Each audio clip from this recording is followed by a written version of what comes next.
so I know. All right, 4.5 minutes. Will, have you ever heard of Darkest Dungeon before today? I have. You have. I was supposed to play it. For the podcast. Correct. How about before release? No, I haven't. Before I said, hey guys, Darkest Dungeon's really good. No, it's the first time I heard of it. Well, apparently it's been around a couple years.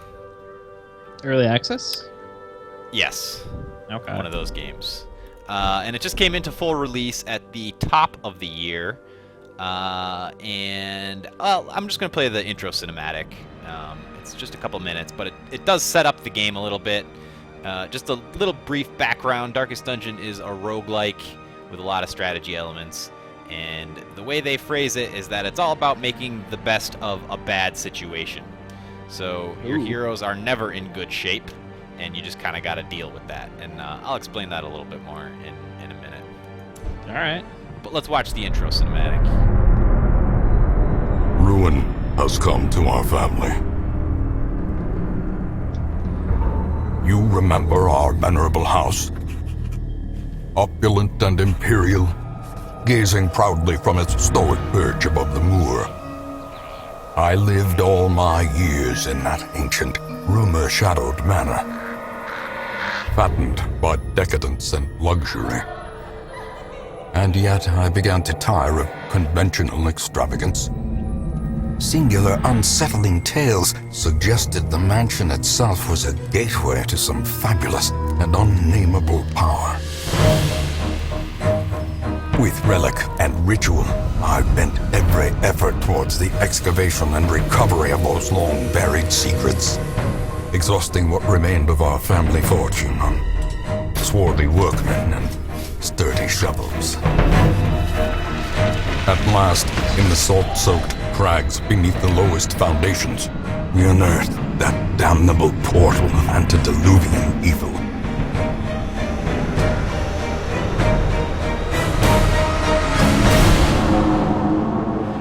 Our every step unsettled the ancient earth. But we were in a realm of death and madness. In the end, I alone fled laughing and wailing through those blackened arcades of antiquity. Until consciousness failed me. You remember our venerable house. Opulent and imperial. It is a festering abomination. I beg you, return home, claim your birthright, and deliver our family from the ravenous, clutching shadows of the Darkest Dungeon.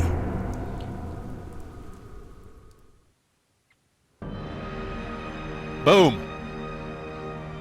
This is exciting. So one of the main reasons I wanted to play that was so people could hear the narrator's voice, which I absolutely love. And the writing in this game, I think, I actually haven't read too many reviews, so I don't know if it's underrated, but there's a lot of alliteration, and it plays so well with that narrator's deep, kind of stunted voice. I love it, and it definitely sets the tone for what Darkest Dungeon is, which, if you didn't get that from the intro video, is a very dark game overall. I started a campaign. I've actually been playing a while. I'm in week 43. I don't know how many hours that is. I'd say at least 15, probably more. Wow. So I'm about, if I had to guess, about halfway into Darkest Dungeon. So everything you see is mid-game, but not much changes as you play. You just get a little bit better. You don't discover too many newer things along the way. It's a very grindy game, I've sort of discovered after a while. But this is the setup. This is what you see, like your main hub screen with all your buildings that you can upgrade. I'll get into a little bit about each one as needed. But here on the right are my heroes. Oh, Will, your Skype window's in the way. These are my heroes. I currently have a roster of 18. And you can upgrade the stagecoach, which is what you use to recruit new heroes. You can upgrade that using resources to allow you to have more heroes. Or you can upgrade it to have it show you another set of heroes. So instead of showing me 3 heroes, it could show me 4 or 5, depending on where it's upgraded to. I guess the best thing to do would just be to jump right into the thick of the game. Yeah. So let's start. We'll do an easy one. This is the map, the game map of the area, including the Darkest Dungeon, which is the ultimate goal, and that's up here, this little red dot. And you have to be at least level 6, according to the indicator on the left here, to attempt that. And your heroes will talk to you. This one says it's suicide because they know there's no way they're getting through that, and that is definitely the case. So when you pick your quest you want to do, like I said, we'll do an easy one. This one's a short one. Test yourself in the mad realm of your fallen ancestor. Take note of how the creatures have taken over, but don't delve too far. So the goal in this quest is to explore 90% of the rooms, and if I do that, these are the rewards that I get. A little bit of gold, these busts, which are resources used to upgrade, and some trinkets, or 1 trinket that I already have, and isn't that good. One of the most difficult parts about the game is managing your hero's stress levels, which is indicated by these little bubbles under their name. So one of the things I like to do before I go into a mission is sort by stress levels. There's a number of different ways you can manage stress, and a lot of that is done through the town. You can send them to have some booze at the tavern, gamble at the tavern, go to the brothel. Then there's a whole abbey where you can pray, you can flagellate, and then one other thing, meditate or something like that. I don't know. And those all are ways of relieving stress. So this guy right up here, he's very stressed. Probably don't want to bring him into this mission, and I can't anyway because he's a level 3. But that's another aside. So I have to bring in 4 characters that are under level 3 right now. Fortunately, my level 2 guys are fairly low level. So I'll put this guy in. And this guy, even though he has scurvy and syphilis, but he'll manage. He'll live. That gal. And this character. There are classes in the game. There's a number of different classes. I forget just how many. At least 8. I want to say there's more, but I could be wrong. And each class obviously has its own set of abilities that you can upgrade. There's equipment that you can upgrade, and then you get 2 trinket slots. You discover trinkets as you play through the game. And that's about the only customization you can do on your characters, are their abilities and their equipment. So this is a readout of everything going on with this character, whose name is... What is this character's name? It's my Hellion. Oh, Tessel. Tesla, yeah. This is Tessel, the Hellion. He, she, what do you think? Gender? Gender neutral? Definitely a she. She. She's just a level 2. I actually had to pick her up mid-game. I had some heroes that died on me, so you have to replenish them as you go. And these are the quirks she's picked up along the way. There's quirks that are specific to certain areas. So one of the areas you can explore is called the Cove, and Tessel is a Cove Tactician, which means she gets plus 15% damage in the Cove, which doesn't sound like much, but a big part of Darkest Dungeon is really taking advantage of those little bonuses when you can, because they do make a big difference. Unlike other RPGs where, oh, plus 15%, that probably doesn't mean anything. My guys are OP anyway, who cares? It's a big deal in this game. They don't let you be OP, which is actually one of my knocks against the game, but I'll get to that later. Another one she has is called Early Riser, which means she has plus 2 speed if the torch level is above 75. I'll get to that in a minute. But basically, the torch level is the amount of illumination you have in a dungeon. The more illumination you have, the easier things are. I'm paraphrasing. The easier things are, and obviously the less illumination you have, the harder they are. Okay. And then these are the bad perks she's picked up along the way, and they have this skull next to them because they're ingrained in her. I'm not sure if it's a timer, like if you let it go for too long, then it becomes this skull, and it makes it even harder to remove.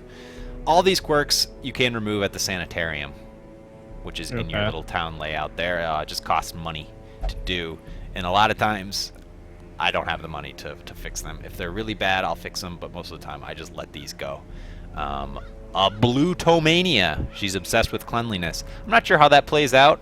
I know in the dungeons themselves, which I'm going to get to in just a second, there are things you come across, and depending on these quirks, your characters will react to them in certain ways. There's one that's characters obsessed with food. So if you come across food in a dungeon, the character will just go right up to it and take it, which could be a good or bad thing. You don't know. So sometimes you want to pick the character that goes up to it, but if your character has a trait that forces them to do it, then they'll just do it, and you have no say in the matter, which just sucks because it could poison them. In town, we'll never drink. So like I said, drinking is one of the ways you can lower the stress level on your characters. This character will not drink, which is unfortunate because drinking is the cheapest way to relieve stress. The brothel's more expensive, isn't it? The brothel is the most expensive thing in the tavern. Does that relieve the most stress, though? I'm not sure if one... It depends on your character, too, because I have a character who's a sex addict, and she'll only go to the brothel to relieve stress. But I think there's quirks that influence, like, the amount of stress relieved, depending on what you choose for them to do.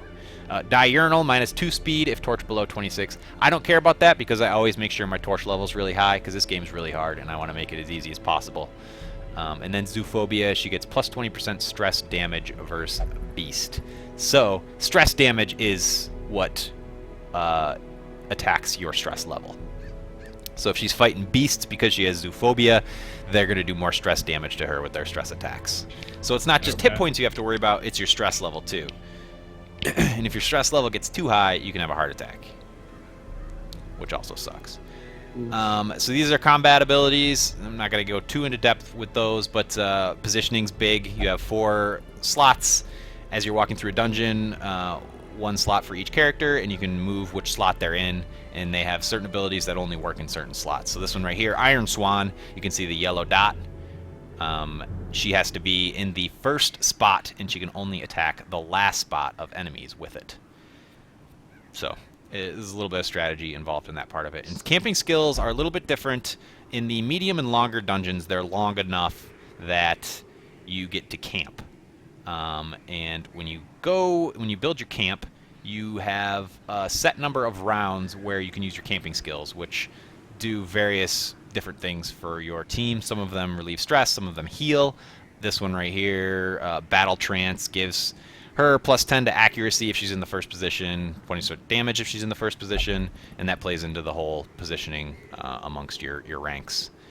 So there's a lot of little things you gotta look out for. And then there's a whole diseases category. Like I said, she has scurvy and syphilis. Good for her. She's still chugging along. What do those two do to her? So scurvy lowers these 2 resistances, bleed and move. Bleed is like a damage over time.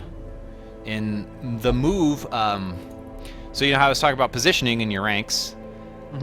Enemies and allies have attacks that can adjust where characters are. So if there's a character you want to get who's in the back, but most of your allies can only attack the first couple slots, there are abilities you can use that will pull that enemy all the way from the back to the front so you can hit them and make it a little bit easier on yourself.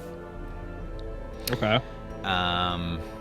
I've already got most of my trinkets equipped. I'm just going to throw some more on here quickly. Trinkets, again, these boons don't seem like much, but they do make a pretty big difference. This character right here is a melee character, so if I have a melee trinket, I will use it. I'm actually going to unequip all trinkets and sort them here. I'm doing this a little quick, but it's just a matter of picking your loadout. Is the long and short of it. I'll give her plus to accuracy because she's melee and she's going to be attacking a lot, and I don't want her to miss. This one gives plus 5 to accuracy. Doesn't sound like much, but makes a big difference. That one miss can mean your life. This character is my Arbalist. I have some very rare trinkets and a rare trinket for her, so that's a good one. This is my Grave Robber. I think I have Grave Robber specific trinkets. Yes, plus 40% Blight skill. Blight is like a poison, which is also a damage over time, just like Bleed. I like the Grave Robber. Yeah, grave robber's cool. They got daggers and stuff. So they're kind of like a thief. Yeah, that'd be one way to put it. We'll just go with that. Hopefully I don't have too much trouble. Before you go into the dungeon, you buy stuff. Now, I only have 1,370 gold, which in my experience isn't enough to buy what I need for one mission. So, what I do is I sell a trinket that I know I probably will never use. And in this case,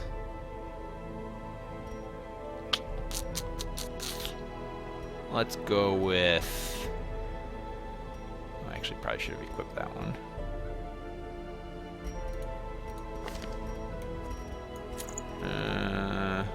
I'll get rid of the speed stone, which is just +1 to speed. Speed isn't a huge deal, it just determines what order you attack in. And that's compared against your enemies as well. So that's not a big deal, though? Not a huge deal.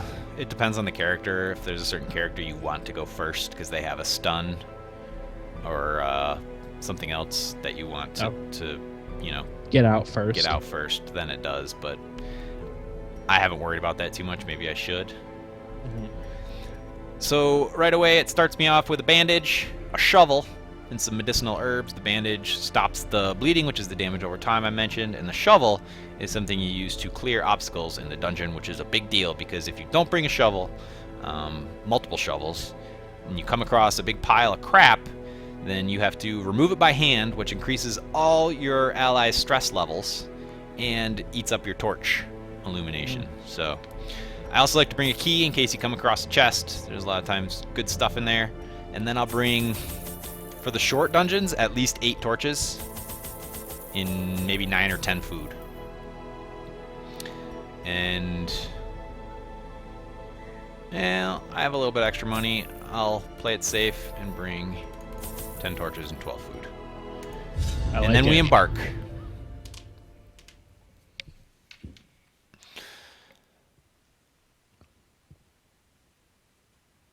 What do you know about this game, Will? Nothing. Honestly, That's what I nothing showed about you it. so far. Yeah. This is the dungeon screen. Foreign. We are in the ruins. These are your 4 characters, and then it's just a matter of walking back and forth. Right now I'm in a room, and the map is here below me. And my goal is to explore 90% of rooms. You can't see that. I think our cameras are obscuring that up here, but it just says the goal in the top left corner. So I have to explore 90% of these, which is almost all of them. I think all but 1. Yeah. And then this up here in the top middle of the screen is your torch level. So right now, Radiant Light 100, that's as high as it can go. I get a bonus to scouting and a bonus to surprising monsters, which if I surprise them, I get a free round, just like in most role-playing games. You get a free round of attacks, which is really nice. And then you just choose where you want to go. So I gotta explore all these. I will start down here, go all the way over and up and around, and then you enter a corridor, and who knows what you're gonna come across. Monsters. A decorative urn. An urn holds ashes of the departed. Check inside. The urn has nothing but ashes inside. Now, it could be lots of things. There could be treasure in there. There could be disease that I pick up. You really don't know. One thing I like to do before I go into rooms is my torch level is down to 70 after that walking. Now, because it's a little bit lower, I get a bonus, or actually it's a negative bonus, because it hurts me, to stress. So before I go in a room, I like to light another torch, make sure I'm at least 80 before I go in the room, because when I go in the room, I get an opportunity to do a scouting scan, which will show me what's in the corridors and rooms. Okay. So this one had nothing in it, and I didn't get my little scouting bonus. That was boring. We'll go to the next one.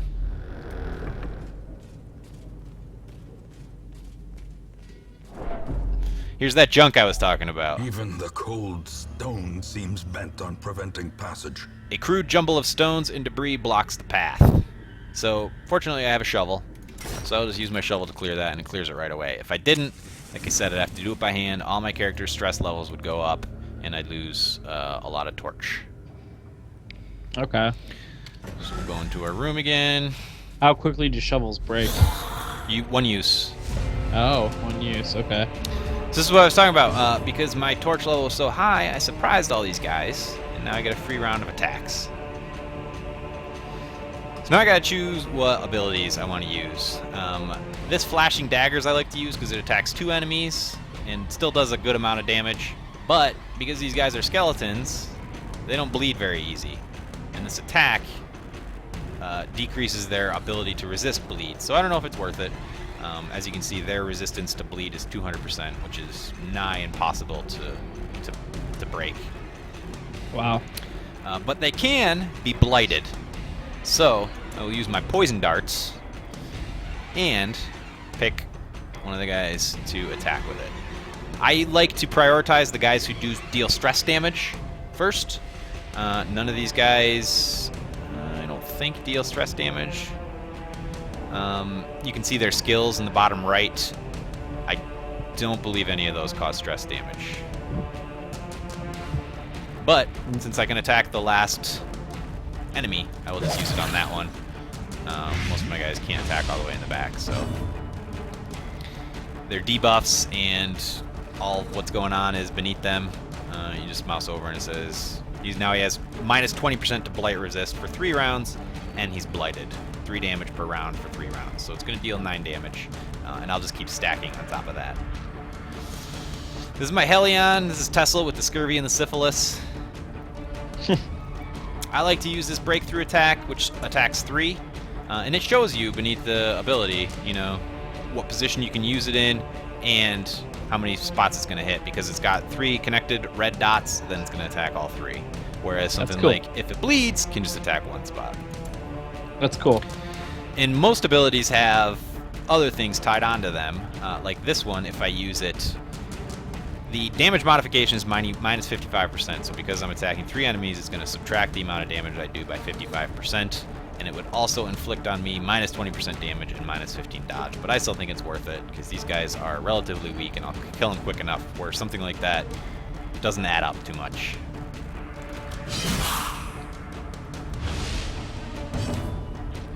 Alright, Tranchant, the Arbalist.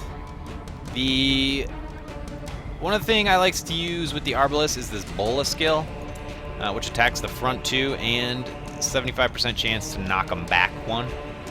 It's just a good way to jumble things up and get some of the guys in the back to come forward, so we'll do that. This is Talvis, or Talvace, if you want to get Italian about it. I just like to do a basic attack and maybe kill somebody, which he did. Broken. Maintain the offensive. Something this game does that other games don't do is when you kill an enemy, the corpse stays there. To remind you of what you've done. That and to get in your way. It Okay. can be kind of annoying. Because if you have a guy who can only attack the first guy, and that corpse is there, it's just in your way. There are abilities that remove corpses, and if an enemy dies by like poison or bleed, then the corpse goes with them. So as I Okay. mentioned before, I'm just going to hit this guy with poison darts again, and it will stack on the damage that it's already doing. So if that guy died by poison, his body would go away. Right, which next turn he will, if I don't kill him before that. I'll just do Wicked Hack, deal some damage, maybe kill that guy. There he goes. The enemy crumbles.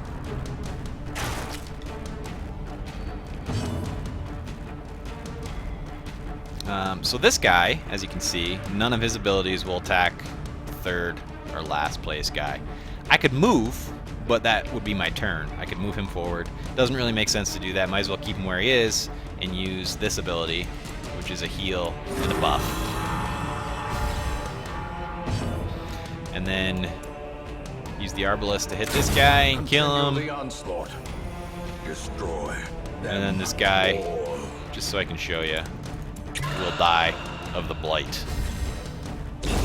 The slow death. Wow. Here he goes. Foreseen. That was an easy one. Forgiving. My guys are on the high end of the being able to do the easy dungeons. Once they level up past level 2, though, they can't do the easy dungeons anymore.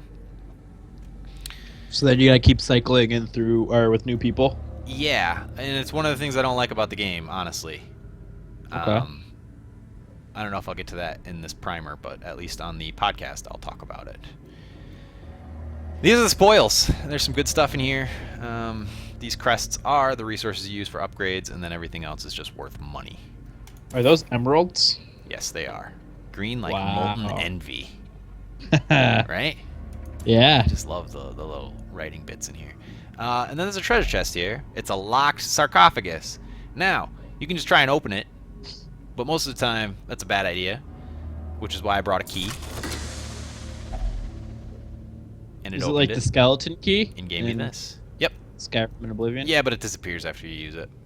Okay. So, mostly junk. The key was more expensive than this stuff is worth. So, but whatever. Oh.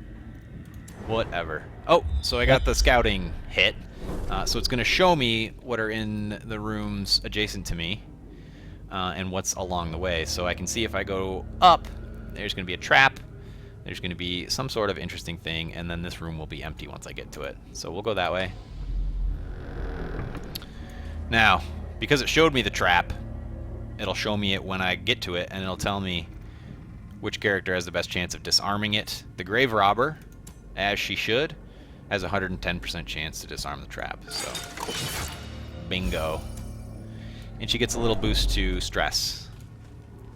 Decreased her stress a little bit because she found herself useful. This is an Iron Maiden. Sometimes you want to open them, sometimes you don't. I open everything just because I can't not. Yeah. So let's... What I'm going to do, though, is I'm going to choose a character that has a little less stress, just in case whatever's in there adds to stress. Oh, there's some loot. Fat loot.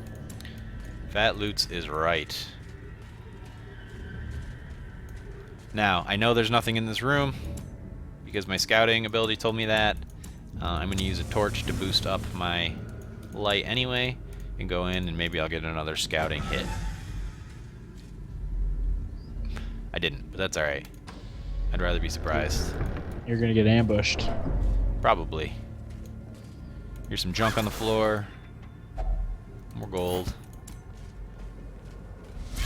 Oh, there's some enemies. These guys are really easy. As the fiend falls. Why? Now, is this when you're going into this? Did you think this would be an easy dungeon? Be wary. Yes and no. I Triumphant mean, pride precipitates once you get your the guys dizzying to fall. like level 2 and you have them upgraded to that point, the easy dungeons are pretty easy. But Okay. there's also boss easy dungeons, and those are much harder, and I've lost some good characters to those guys. So yeah, I mean, in terms of what's easy at this point, I knew this one would be the easiest thing available to me. Okay. That being said, it's not easy when you first start. Not at all. It's really hard. Why not just run the darkest dungeon? Oh, I just get obliterated. Because you have to be at least level 6. It recommends at least level 6. Oh wow. Yep. Nothing in this room. And this is actually a really easy dungeon anyway. So because I couldn't scout out that trap, I just got hit by it. And she took 17 stress damage. Just eat some food to heal her up a little bit. Alright, a locked display cabinet. I don't have any more keys, but I'm going to open it anyway because I'm curious. And it's trapped, and now she's inflicted with bleed. Which is okay. I have a bandage, which I can use to stop the bleeding. Boost my light again. The light. Who am I I killing? thought it was. Promise of I was safety. gonna say I thought it was Tesla that tried to unlock it, but Here's some more bad dudes.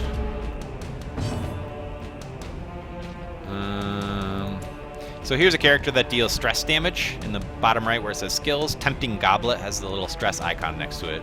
And like I said, I like to prioritize the guys who deal stress damage. So there's that. Give it a little blight. I'll use this Iron Swan ability, which can attack the back, and he dodged. Not cool. I'll try to kill this guy. Alright.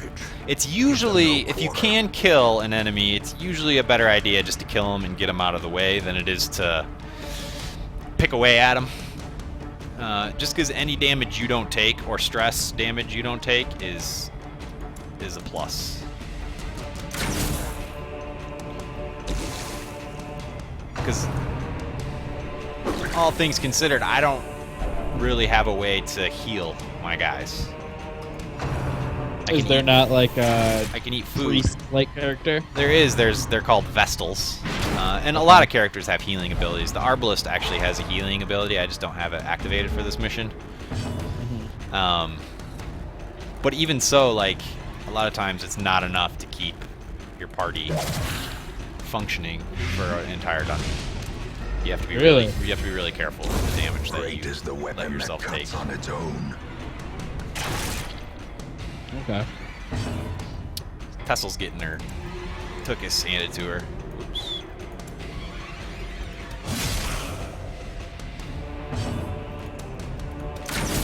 The stress character is dead, right? Yeah. Okay. Yeah, I killed that one early. Ay, ay, ay.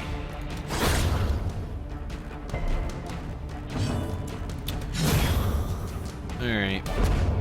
Oh, I got another key. Seize this If I had saved that momentum. lockbox, I could have gone Push back on to it. to and the opened it, task's but I end. didn't.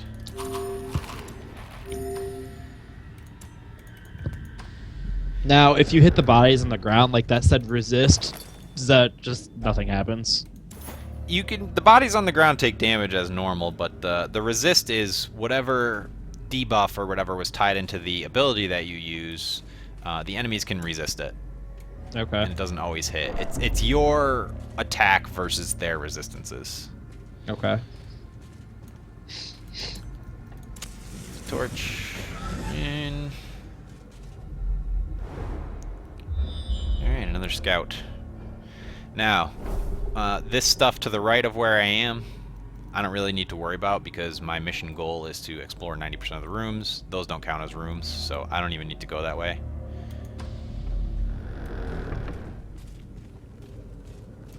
Just check out this junk and keep on trucking. And actually, once I go in this room, it should complete the mission. There it is, quest complete. So that was an easy one. I'm just gonna go check out this last room to see what's in it. You can continue adventuring. It says Is that- there like a bonus to exploring 100%? Nope. Okay. This is something that pops up. You'll get hunger pangs. If you don't have food, you're gonna take stress damage and 20% of your health. But if you do, it's good. You can just eat it. Everybody gains a little bit of health, and you can move on. Okay, so here's another pile of rubble. I don't have another shovel. I could just end the mission and say, screw it. But I'm greedy. Without So I did it by hand. All my characters took stress damage. Probably in the grand scheme of things, not a good idea, because this stress doesn't disappear when I go back into town. I have to pay to get it relieved. Probably not worth me trying to explore this last room for all that stress damage. But, whatever. Or maybe it will be. Yeah. Let's see. Alright, at least these last enemies are really easy to kill. Well, dodged.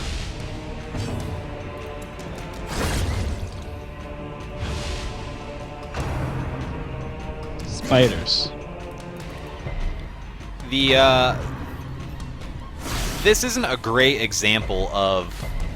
I mean, it's a good way to explain the mechanics, but it's not a good example of how the game plays out, because, like I said before, a lot of times it's not this easy. 90% of the time, it's not this easy. It just happened to be an easy mission, and I had characters that were just high enough to make it easy without being so high that they couldn't do it. Couldn't enter the dungeon. And that's a quest. You can click this little icon at any point to complete it and leave. The shifted corridors and sloped walls of our You also ancestry fail are beginning to feel quests a familiar. lot. I've gotten to in a lot of situations where my characters either had too much health damage, my character died, too much stress damage, where I knew I wasn't going to beat the mission, and sometimes it's better to bail on it. which when you do, you take a lot of extra stress damage. Better to bail on it than try and push through. Get a little bit of experience. Go ahead. Is this a lot of rewards to get for a dungeon? It's always more if you complete it successfully. If you don't, you get nothing. Okay. Now, 2 of my characters that were level 2 are now level 3. Oh boy. And these traits hit you after the mission. So now they have all these. Somehow, Talvis caught the Red Plague while we were in there. Whatever. 2 of my characters went from level 2 to level 3, which sucks because now they can't do easy missions. Can you feel it? The walls between and doing easy missions is a good way to farm money and resources. So now, thin here. I have a bunch of level 3 characters. I have yet to beat a veteran level mission, which are the level 3 and above ones. So these guys who are level 3 will refuse to do the easy ones. And I only have a couple characters who are still low enough to do it. Okay. See what I'm saying? Yeah, I gotcha.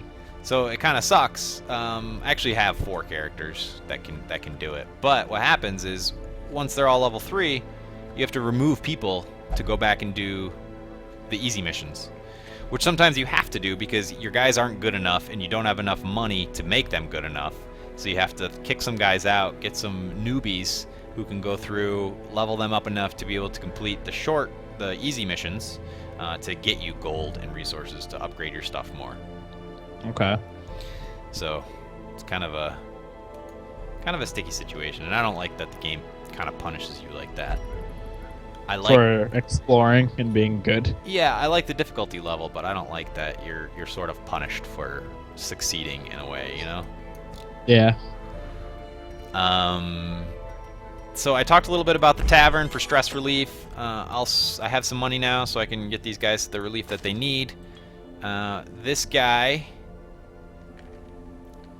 well, their quirks will affect what they can do for stress relief. This guy, after seeing troubling behavior, will not take part in prayer activity in town. So he can do anything but pray. So let's make him drink.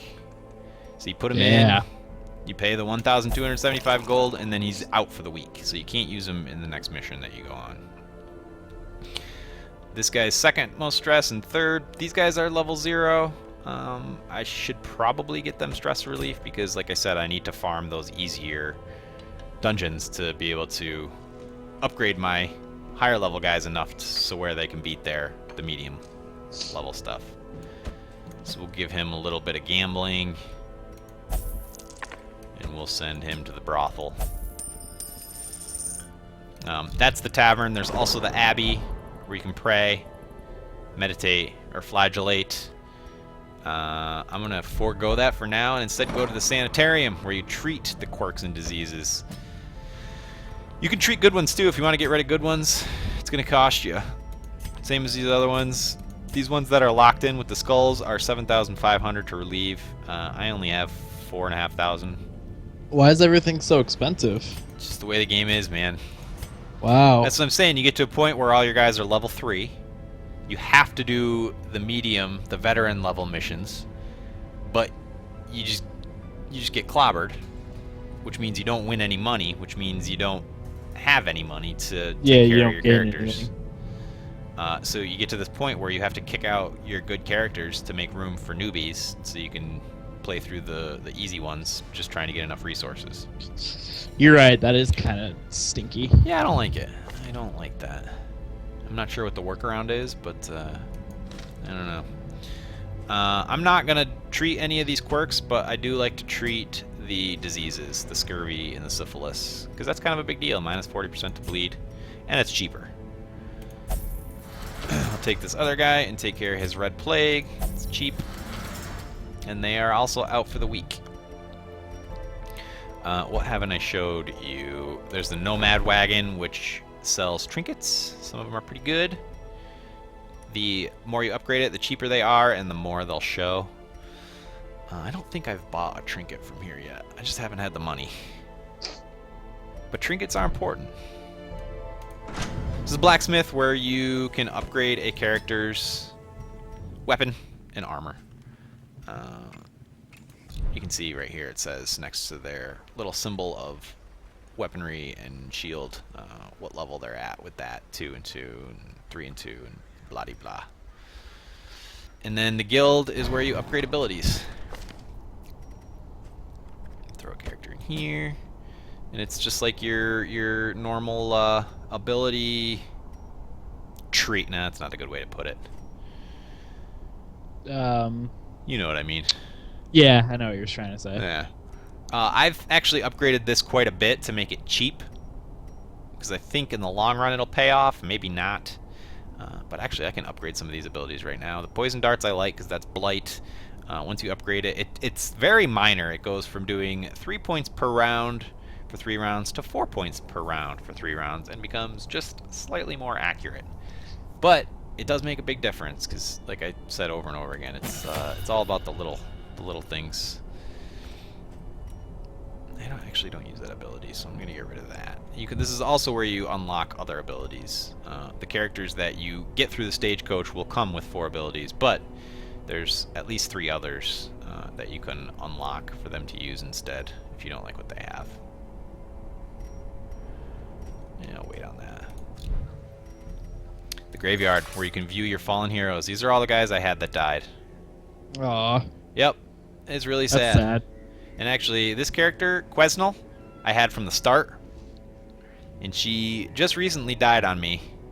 It was very, very sad. She had one of my best trinkets on her as well, so when they die, the trinkets go with them. Really? Yes. It's depressing. That is depressing, man. Yep. I like how it I do says like how they games that died. do that, though. Yeah. Yeah, I was about to ask you what happened, but I can just read it. Yep. This one, another Helion. Hatat was one of my best characters. He did a ton of damage. I liked all the abilities that came prepackaged with him. And I was fighting a easy level boss called the Swine Prince. And he had this little pig friend with him. And what the pig friend would do would mark my allies. And when an enemy marks you, you become more vulnerable to some other abilities. And he kept marking all my characters, so I was like, well, this isn't fair. I'll just kill him. As soon as I killed the Swine Prince's little piggy friend, he freaked out and kept doing these huge, massive damage attacks. And one of them killed Hatat. And I actually had to retreat and abandon the quest, because all my other characters were going to die, and I didn't want that. So, moral of the story is don't kill the little pig friend. Don't kill a little pig friend when you're fighting the Swine Prince. Anything else to show? I don't think so. You feel like you got a pretty good grasp on the game? A little bit. I feel like I would definitely get it once I played it a little bit. Yeah. But Yeah. I get the basics of it. Yeah, and how like the general gameplay goes. It's very simple for the most part, and once the gameplay kind of clicks, then you hit your stride. I don't know if I'm going to keep playing it though, because I feel like I've hit the grind wall. Like I was saying, having to cycle through and bring newbie guys on so you can farm and upgrade your other guys. I don't know if I want to do that. And part of the reason I don't want to do that is because the new enemies and stuff are just more hit point. They're just stronger versions of the easier guys.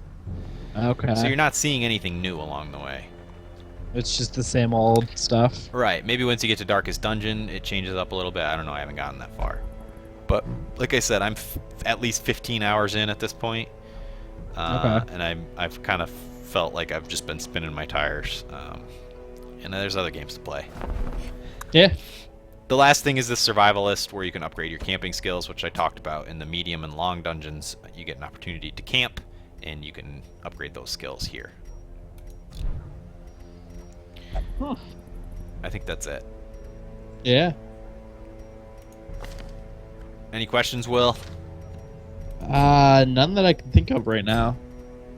All right. Well, we'll talk more about it in episode 236.